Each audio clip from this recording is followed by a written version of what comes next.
the leader of the Zenin clan's most elite squad of bums, the misogynistic tickle monster himself. Let's set the scene. After her pops got a fresh lineup, the whole Brother, why does the lineup phrase crack me up so bad?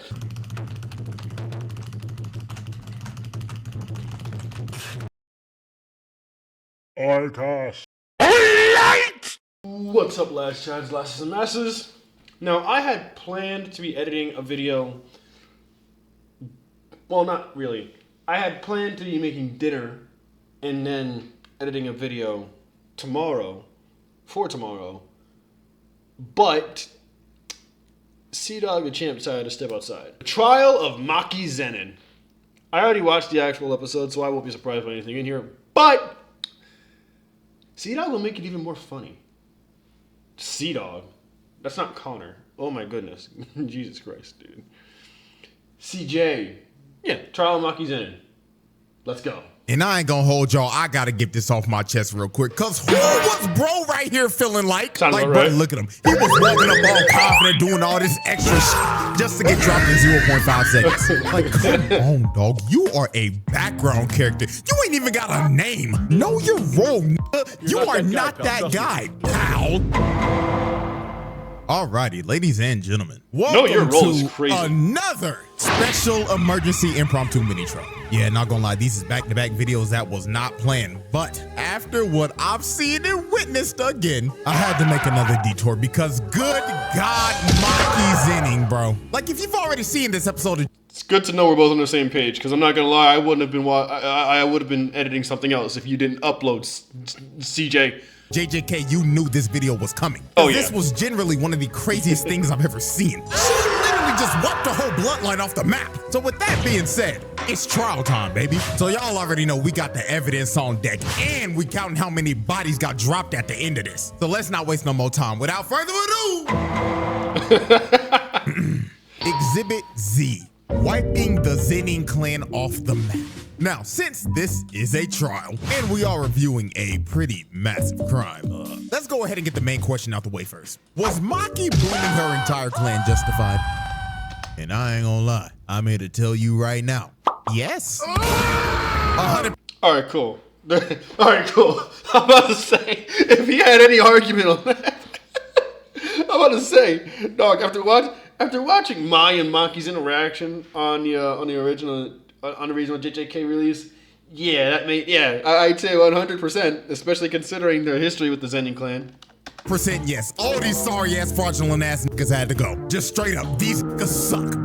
Big three family my ass. Like, bro, that's some real shit. The Zenin clan might be one of the most toxic fictional families of all time. I mean, they are competing with the big dogs of dog shit families. Like, they running with the Mishimas, the Hanmas, the Targaryens, the royal family of the Fire Nation. Right. Like, these niggas were terrible. The only thing these greedy motherfuckers valued in life was status and power. Like, for example, if you had low curse energy or your curse technique didn't meet up to their standard, they treated you like garbage. They wouldn't even look at your ass. And oh Lord, don't even get me started on the misogyny. This motherfucker Naoya, bro, had to go. This nigga is basically what would happen if Fresh and Fit did the fusion dance. They turn into this motherfucker. I mean, the stuff he was saying about women, like, good God, bro was talking crazy. And last but not least, and one of the prime reasons they had to get packed up was because of her ugly ass, old ass, black-eyed daddy. This man might be in the running for one of the worst dads in anime history. Like, Bro, in the running?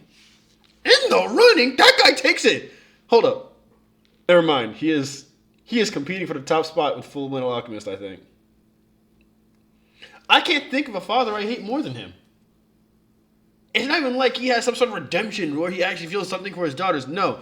He just wants them off the map. him and her sorry-ass mama both had to go. I mean, this nigga really made a whole plan to slime out his own daughters. Ogi literally hated Maki and Mai simply because he thought that his daughters were the reason he wasn't named head of the clan. I mean, the first thing Maki sees when she comes back home is her father standing over her sister's body after he beat the dog water out of her. Then he decides to cut his own daughter down in cold blood, and then he proceeds to drag both of his children's bodies through a dark hallway and throws both of them in a chamber full of curses and leaves his own children in there for dead. These niggas had to go. Every last one of them. Because these motherfuckers were generally terrible people. So when Mai told Maki to destroy it all and sacrifices herself because her literal existence was nerfing Maki because of the whole identical twin thing in JJK. This was the last day on Earth for every last person in the Zenin compound that day. Because since Mai took all the curse energy with her when she passed, it left Maki with none. And with the heavenly restriction that she has, she basically got a game-breaking buff and became a physical freak of nature, just like her deadbeat uncle. So the first victim of Maki's massacre was her bum-ass deadbeat dad. And she made quick work of his sorry ass. Hell, he was so scared when he felt her aura, this nigga thought Toji came back from the dead like the Undertaker. But nah, bro charged up his attack just for Maki to hit him with a I like it, cut G. Took the nigga's dome piece off and gave him the best lineup this old nigga's had in years. So after she dropped off her sorry ass pops, next up on the chopping block were the Kukuru unit. And this is the moment where Maki turned into the bride. Cause the way she was dicing these niggas up really had me thinking I was watching the anime adaptation of Kill Bill. Now let's set the scene. After her pops got a fresh lineup, the whole Brother, why does the lineup phrase crack me up so bad? See, this is why we watch you, CJ.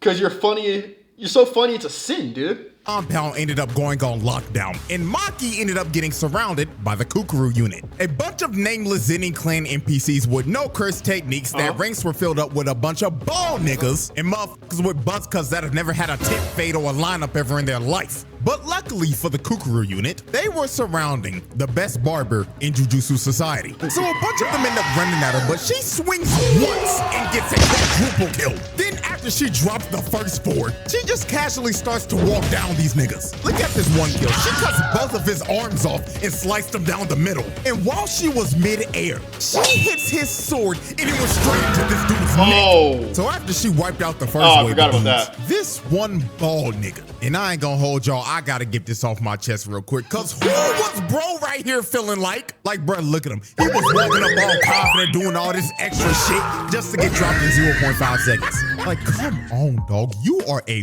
background character. You ain't even got a name. Know your role, nigga. You are not that guy, pal. So after this bald nigga lost all of his aura, Maki just continued to brutally murder everyone in sight. Nobody in that room was safe. She was styling on these niggas so hard the screen turned gray and black, just like when the bride ripped the dude's eyes out. Now as she continued to cut everyone down, we get to one of her most brutal kills. She drops down like she's about to do a hell sweep, but she kicks this dude in the gut. And this kick was so hard, it literally made this dude's head explode. Yeah, not gonna lie, if I'm one of these dudes and I just saw one of my homies go out like that, I'm gonna be real, I'm hopping on a plane and I'm leaving Japan ASAP. I would have taken an off day immediately. I would have put it in PTO.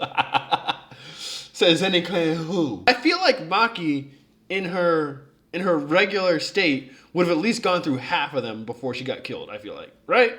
I mean, well, before she got cut down, right? In her earlier state? I'm not about to lose my life for this shit, gang. Niggas head just exploded. You got me f***ed up. So after she just exploded bro's cranium, these two come in and swing, but they get instantly decapitated. Then this one tries to attack her, but she hits the limbo and gives this nigga one of the nastiest side eyes. She really looked at bro like, "Are you serious, my brother?" Then cuts his sword in half. And while bro was just left in disbelief, he had no time to think about his next move, cause he ended up getting split in two. Yeah, because there was no next jumping move. up top. And look at this brother right here. You can tell just by the look in his eyes that he done already doodled his pants. And he's regretting his entire life right now. Bro is probably in his head cursing his parents for birthing him in this family. Maki ends up cutting them all down and painting the wall red, and finally puts that one guy out of his misery. Then she ends up pulling off one of the sauciest sequences in anime history. She jumps down and starts sliding on the blood and booms like 10 niggas. Then while she was still sliding, one dude tries to hit her, but she ends up hitting the limbo again and ends up transitioning into a bicycle kick and snatches bro's ankles. Then the last guy in the sequence got done the dirtiest. Oh yeah! She slid on the blood while standing upright and pulled up in front of this dude's face. And she stared into his soul and hit him with a... Hand me the black amount. I forgot about this. Dude, I'm not gonna lie to you. I thought I was deranged for enjoying this part so much. Oh man.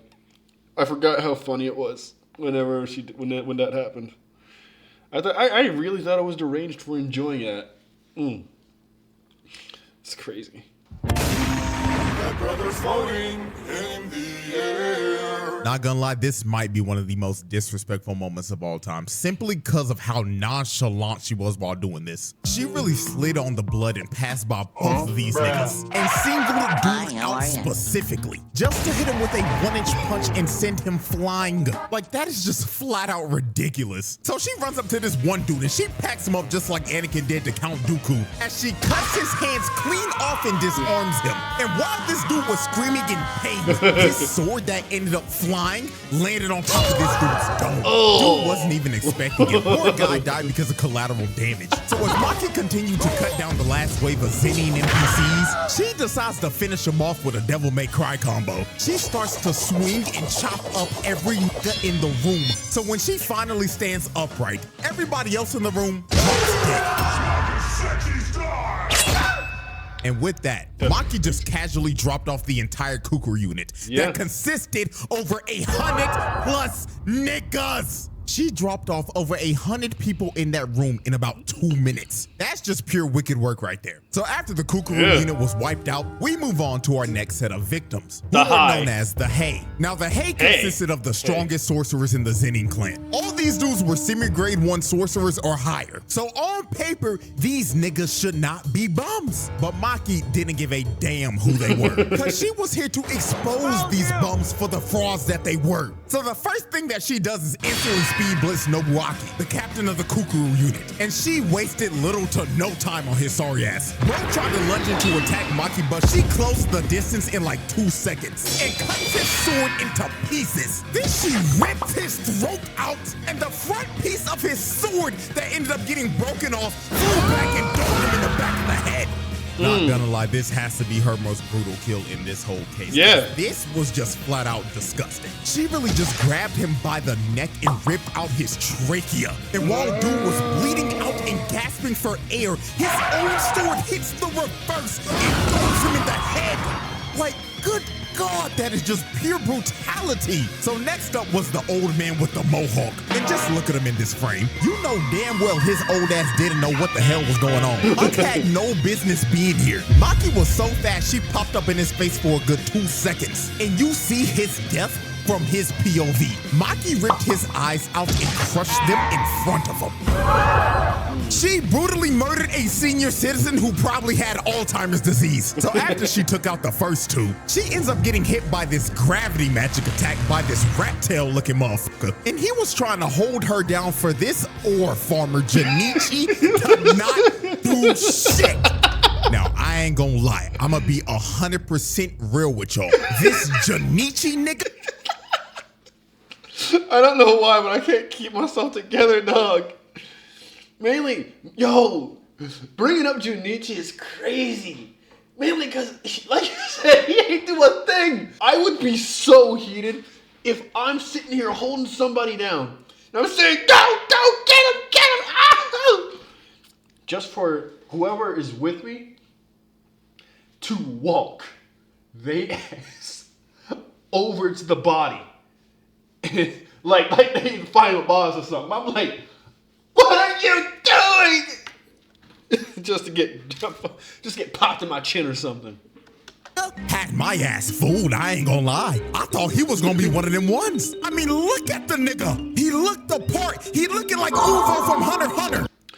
Oh, he also, apparently his curse technique pulls a One Punch Man or 1,000% Midoriya. That is what I got from his technique. He was Toji's brother, for Christ's sakes! I thought he was gonna be like that! But no, my disappointment was immeasurable. He hits Maki with the same move Deku hit Overhaul with, just a massive barrage of punches that ended up manifesting into a bunch of giant fists. And it looks like this attack should have done something. Hell, the explosion the attack gave off looks like a nuke just got set off. But when the dust clears, the first person that you see is Ranta, and his little rat-tailed ass was bleeding out because he was trying to hold down Maki so Junichi could kill her. And he thinks that he is dying at peace, thinking that his boy Junichi just finished the job. So when he finally dies, you see Maki walk out of the smoke, and when she walks past him, she is carrying Junichi's head.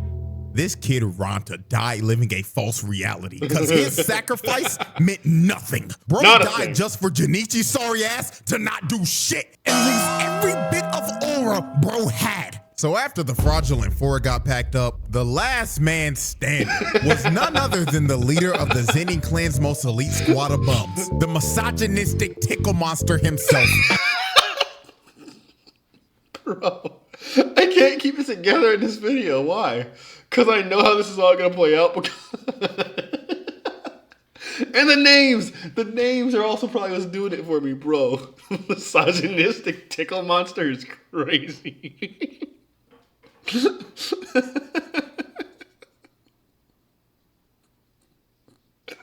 Don't look at me. Naoya. And this wide-mouthed, lockjawed, crooked-tooth-looking motherfucker probably gave Maki the best spa day she's ever had in her life. I mean, look at this 5-star customer service. He is massaging every muscle on her body at 24 frames per second. That shit probably feels amazing. Then he got into his chiropractic bag. Niggas started to throw her in the mountains and shit, making sure her bones and joints were loose from all that tension, because he knew her back had to hurt from carrying this episode so damn hard. So after about a good 12 seconds when the massage was finally over, we get to the demise of Naoya. And one of the most disrespectful things I've ever seen. Maki ends up squatting down into the stance of a sumo wrestler, and she just stands here and waits patiently to swat this nigga like the fly that he was. So while Naoya was running to use his finishing move, Maki basically figured out how his technique works and downloaded his movements and read him like a book. She turns around and stares into this nigga's soul, fist cocked back and loaded, and you can see it in Naoya's face. Bro is looking like the two dudes from the last video that were in the same exact situation, and he was probably thinking the same thing they were in his last moments.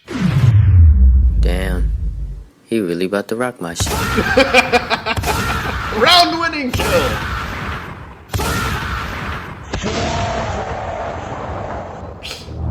The fact that they felt the need to show that 4 times just to zoom in on his face. That's how you know this was so impactful for Naoya.